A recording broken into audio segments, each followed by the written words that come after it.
बड़ी ब्राह्मणा स्कूल ने जो है एक बच्ची की दवाई दूसरी बच्ची को खिला दी, यानी कि वो दवाई जो थी वो दिमाग की दवाई थी और वो बच्ची जो थी वो डॉक्टर राजदान को दिखाई जा रही थी। और आप जानते हैं डॉक्टर राजदान की दवाई जो है वो कितनी हैवी डोज रहती है, और उस बच्ची की दवाई ठीक ठाक बच्ची को खिला दी। और इस समय मैं SMGS हॉस्पिटल में मौजूद हूँ। ये बच्ची के माँ बाप मेरे साथ यहाँ पे मौजूद है। स्कूल के द्वारा ये करामात जो है वो की गई है। हालांकि MLC जो है वो बना दिया गया है, रिपोर्ट भी जो है वो दर्ज करवा दी गई है, और मैं पुलिस से अपील करूंगा कि इसके ऊपर जो है वो सख्ती से कार्रवाई की जाए और जो इंसाफ बनता है वो इनको इंसाफ जो है वो दिया जाए, क्योंकि सही सलामत बच्ची को 24 घंटे से बच्ची जो है वो हॉस्पिटलाइज कर दी गई है एक केयरलेसनेस की वजह से, स्कूल की एडमिनिस्ट्रेशन की वजह से। पूरा मामला क्या है इनसे जानते हैं। सर, कौन सा स्कूल है और क्या पूरी बात स्कूल है जो हमारा बड़ी ब्राह्मणा बसी कला में पड़ता है, ह्यूमैनिटी पब्लिक स्कूल है। तो मेरी बच्ची का दरअसल पेपर देने गई हुई थी स्कूल में, तो हम भी घर पे नहीं थे, हम कहीं गए हुए थे। तो बच्ची जब स्कूल जाती है सुबह तो है ना, उसको पेपर होता है, तो पेपर के टाइम पे क्या होता है कि कोई पेरेंट्स आते हैं स्कूल में अपनी बच्ची की दवाई देने के लिए। बट ये होता है कि वो बोलते हैं कि हमारे बच्चे को आप ऑफिस में बुला दो। तो वो कहते हैं कि अभी बच्चों को पेपर चल रहा है, हम अभी बुला नहीं सकते, आप ऐसा करो कि आप हमें दवाई दे के चल जाओ। तो वो शायद वहाँ पे दवाई दे जाते हैं, अपनी बच्ची का नाम वगैरह सब कुछ लिख के दे जाते हैं। बट जब दवाई वो लिख के माई को दे देते हैं, और पता नहीं उन्होंने नाम गलत लिख दिया या क्लास गलत लिख दी, क्या लिख दिया ऐसे, तो माई ने जाके हमारी बच्ची को दवाई दे देते हैं। वो जब हमारी बच्ची को दवाई दे देते हैं तो बच्ची को बोलते हैं कि आपके पापा ऑफिस में आए थे स्कूल में कि आप ये दवाई दे के गए हैं, तो आप ये दवाई बच्चा खा लो। तो बच्चा भी कहता है कि उसने भी ये सोचा कि शायद पापा आए होंगे तभी ये बोल रहे हैं, तो उसने भी दवाई वो खा लेती है। तो छोटा बच्चा, उसको भी इतना दिमाग तो ना लगाएगा कि आप उसको बोलेंगे यहाँ पे आपके फादर साहब आए हैं कि दवाई दे दे के गए हैं, तो आप बच्चे ये दवाई खा लो, तो एक्चुअली बच्चा भी खा ही लेगा। उसने भी खा ली दवाई। तो वो बता रही थी कि ना कि बच्चे भी बता रहे थे कि जब मैं पेपर भी दे रही थी तो ये इसको बोल रही थी कि मेरे को चक्कर से आ रहे हैं। तो और 1 घंटा ये कह रहे हैं कि उसने बताया कि मैं स्कूल में सो भी गई थी, रेस्ट भी कर ली थी। तो उसके बाद ये तो स्कूल वालों को भी, टीचर्स को भी पता लग जाता है कि यहाँ पे बच्चे को हमने गलत दवाई दे दी है। वो इतना केयरलेस है स्कूल है या स्टाफ है वहाँ का, कि अगर पता लग गया आपको बच्चे को हमने गलत डोज दे दिया, कुछ दे दिया है, तो वे उनको ये करना चाहिए था, हमें फोन कर देते कि ऐसी ऐसी बात हो गया स्कूल में, आपके बच्चे को ऐसे डोज दे दिए, गलत दे दिए। तो आप या तो बच्चे को आके ले जाओ, या तो उनका फर्ज बनता था कि बच्चे को घर तक छोड़ना। एटलीस्ट अगर कुछ भी हो जाती है, ऐसी वैसी कोई बात हो जाती है, तो फिर कौन जिम्मेवार बनता है उस चीज के लिए।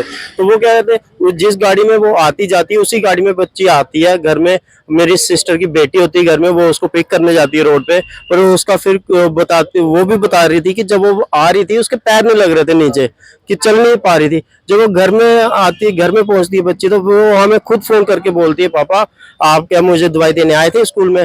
तो मैं बोलता हूँ कि बच्चे नहीं, हम तो नहीं आए ऐसे दवाई देने के लिए स्कूल में। तो कहते हैं मुझे माई ने बोला कि आपके पापा आए थे स्कूल में दवाई देने के लिए, तो उन्होंने बोला ये बच्चे तो आप दवाई खा लो। तो वो भी खा लेती है दवाई।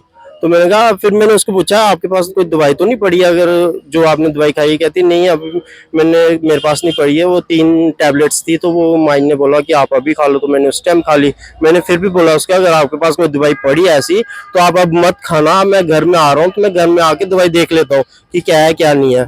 तो हम जैसे कि मैं भी फिर वहाँ कहीं गया तो मैं भी वहाँ से जल्दी जल्दी में निकलता, घर पहुँचता हूँ।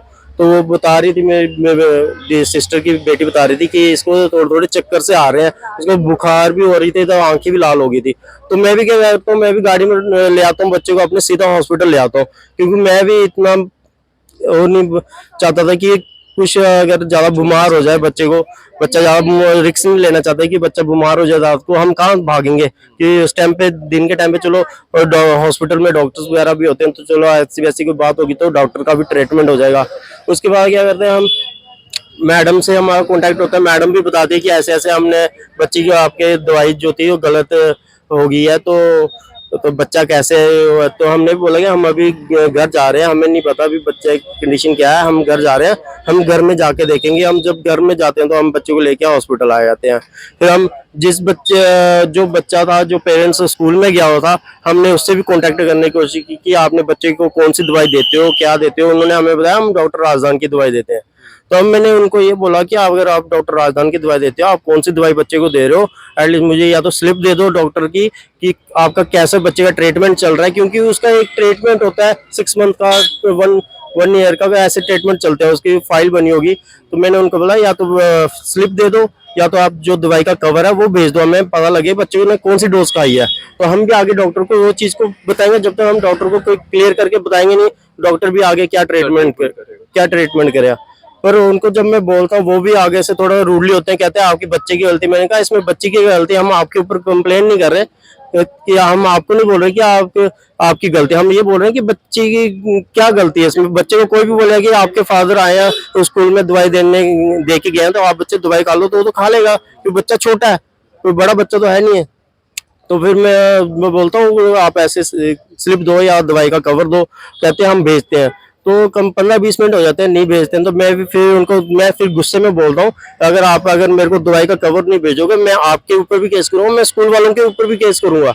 हाँ, तो फिर वो उसके डर के बाद फिर वो मुझे व्हाट्सएप में दवाई का वो भेज देते, पर वो स्लिप नहीं भेजते, मुझे दवाई का कवर भेज देते हैं। फिर वो कवर जब मेरे को मिलता है मैं डॉक्टर को बताता हूँ कि ऐसे ऐसे बच्चे ने ये वाली दवाई खा ली है।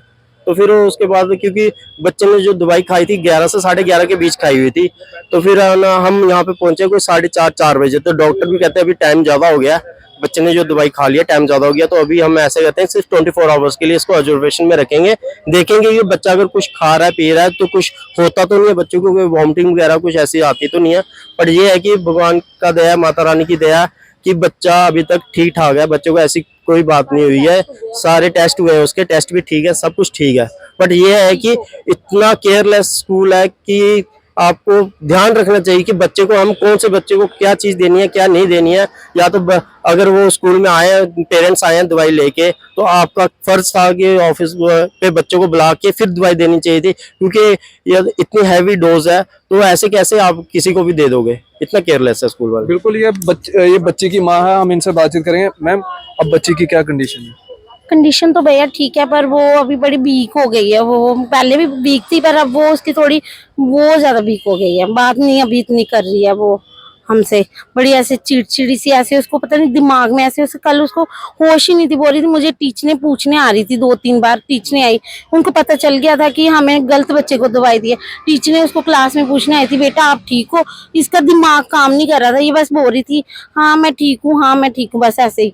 और कोई टीचर कोई प्रिंसिपल आया अभी तक यहाँ पे? कोई भी नहीं आया, कोई भी नहीं आया, नहीं। तो आप क्या कार्रवाई चाहते हैं?